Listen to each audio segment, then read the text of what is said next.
Pemirsa, Anda masih bersama kami dalam Breaking News. Penetapan Capres-Cawapres 2024. Gambar yang Anda saksikan adalah gambar suasana terkini dari depan gedung KPU.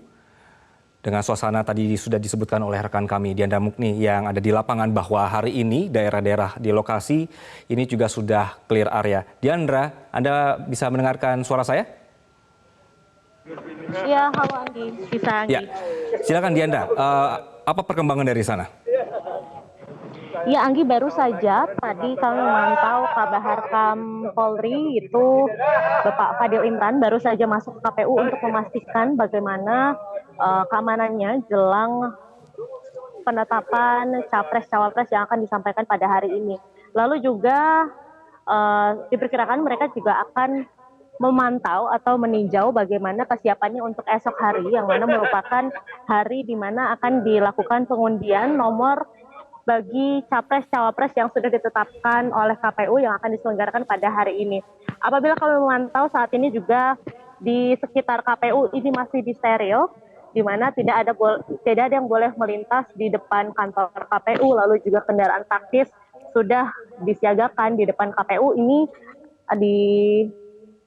dikatakan masih akan disiagakan ini sampai besok, di mana untuk pengundian baru akan diselenggarakan sekitar pukul 19 atau sekitar pukul 7 malam besok. Dan tentunya pada hari ini kita masih akan menunggu bagaimana keputusan dari KPU, siapa saja yang akan ditetapkan sebagai daftar calon tetap capres dan juga cawapres yang akan berkontestasi di Pilpres 2024 nanti, Anggi. Baik, Diandra, berarti sampai Anda melaporkan saat ini, berarti peraturannya masih tetap bahwa para pendukung itu tidak boleh masuk ke area ya, begitu Diandra? Hingga saat ini untuk ke kantor KPU sendiri ini memang sangat dibatasi, jadi yang berkepentingan saja yang bisa masuk. Lalu untuk masa pendukung untuk hari ini memang tidak ada yang bisa masuk, jadi dibatasi, jadi tidak ada yang bisa masuk dari pagar yang sudah dipasang dari area luar KPU seperti yang bisa dilihat di depan sini. Lalu juga untuk masa pendukung untuk besok kami belum mengetahui kebijakannya akan seperti apa. Nanti akan di-update kembali bagaimana kebijakan dari KPU terkait dengan masa pendukung untuk pengundian esok hari. Begitu, Anggi. Baik, Diandra, apakah sudah ada perkembangan mengenai rapat plenonya? Apakah sudah selesai di sana? Baik, Anggi, untuk informasi terkait rapat pleno kami juga belum mengetahui karena ini rapat plenonya adalah rapat pleno tertutup. Namun dari pihak KPU sendiri pastinya menyampaikan bahwa setelah rapat pleno selesai akan disampaikan keputusannya pada konferensi pers yang akan dilakukan pada pukul 15 waktu Indonesia Barat. Dan memang berdasarkan informasi terakhir ini masih akan dilakukan pada pukul 15.00 waktu Indonesia Barat, yaitu atau sekitar 12 menit lagi. Anggi, kita akan menunggu bagaimana keputusan dari KPU hari ini. Baik, Diandra, kami akan terus menunggu informasi atau perkembangan situasi di lapangan. Dan saya akan kembali menyapa Mas Ilham. Mas Ilham, jadi kalau misalnya sambil menunggu masa atau rapat pleno ini ya Mas ya, kalau misalnya ada masalah Mas sedang terjadi, apakah boleh mundur atau bisa dibatalkan setelah ditetapkan Mas?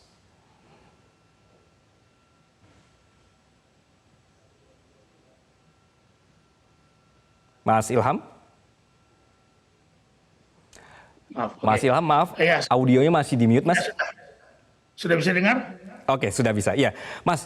Jadi kita masih menunggu ini mengenai konvers untuk hasil rapat plenonya. Pertanyaan saya, jika ada masalah nih Mas, apakah boleh mundur Mas? Ya, jadi dalam peraturan KPU dan juga itu saya kira bagian dari apa diambil dari Undang-Undang 7 tahun 2017 tentang pemilihan umum, itu tidak boleh lagi setelah ditetapkan oleh KPU ada yang mundurkan diri. Ya, jadi tidak boleh lagi ada yang mundurkan diri dan KPU langsung melanjutkan saja bahwa penetapan siapa saja kemudian calon presiden dan calon wakil presiden yang berhak ikut dalam kontestasi pemilu 2024 yang akan datang. Jadi memang aturannya tidak boleh mundur setelah ditetapkan oleh KPU. Oke, karena prosesnya juga sudah ada pendaftaran, cek kesehatan, verifikasi Betul, itu cukup panjang betul. begitu Mas, ada masanya. Ada Nah, kalau kita pendukung, balik, kalau dibatalkan bisa Mas? gimana? Kalau misalnya kita balik ini dibatalkan, itu bisa dari pihak KPU-nya? Ya bukan dibatalkan ya, tetapi memenuhi syarat atau tidak memenuhi syarat, Oke. ya.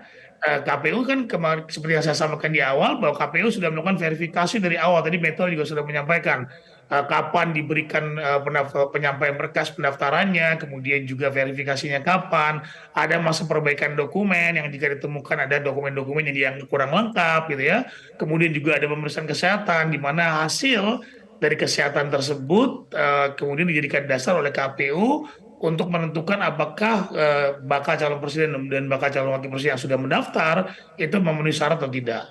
Nah ini mungkin yang sedang dibicarakan dalam rapat pleno tertutup oleh KPU. Oke, Mas, ketika pada saat rapat pleno ini ya, kemudian ada hasil resminya mengenai medcheck-nya atau medical check-up-nya, ini apakah setiap komisioner atau juga peserta rapat pleno ini bisa memberikan pandangan yang berbeda? Misal satu merasa bahwa ini terlalu tua atau ini terlalu riskan, tapi satu pihak lagi merasa it's okay, aman. Itu bisa, Mas, terjadi seperti itu? Ya sebetulnya kan gini ya, pemeriksaan kesehatan itu sudah firm diberikan kepada kewenangannya kepada tim dokter ya, kepada Oke. tim rumah sakit yang kemudian ditunjuk oleh KPU melalui surat keputusan. Nah KPU sebetulnya kalau idealnya adalah KPU tidak memperdebatkan soal itu lagi, gitu ya. Oke. Tetapi hasil dari pemeriksaan kesehatan tersebut diberikan dasar oleh KPU untuk kemudian melakukan penetapan bagi calon presiden dan calon wakil presiden yang akan berkontestasi pada pemilu 2024 yang akan datang. Idealnya seperti itu. Tetapi jika ada kemudian nanti ada argumen-argumen tertentu, misalnya saja mengatakan bahwa ini tidak terlalu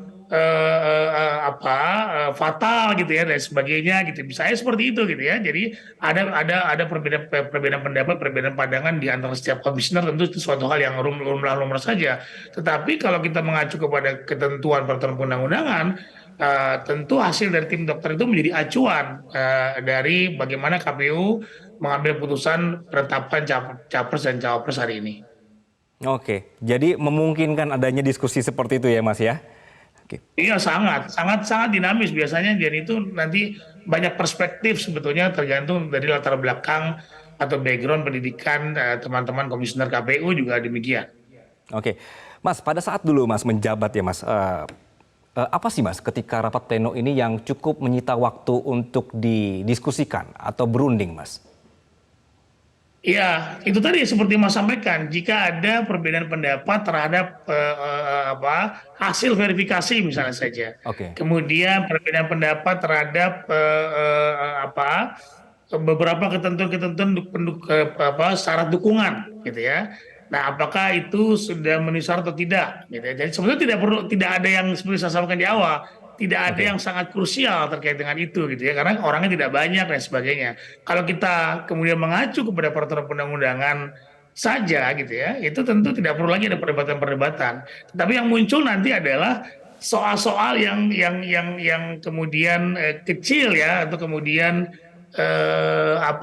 agak-agak ya nanti akan menyebabkan keputusan yang tidak seperti diinginkan misalnya saja. Nah, tentu ada Seperti apa tuh, Mas? perdebatan seperti itu.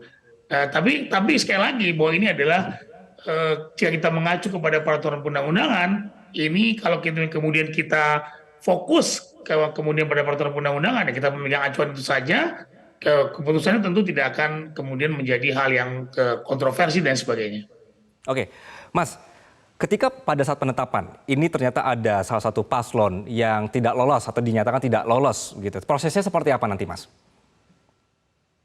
Ya Atau konkretnya bisa seperti apa nanti? diumumkan oleh KPU. Ya, tadi nanti kan KPU mengumumkan bahwa berdasarkan hasil verifikasi tahapan-tahapan verifikasi kesehatan, kemudian syarat pencalonan, maka memutuskan semuanya memenuhi syarat misalnya saja.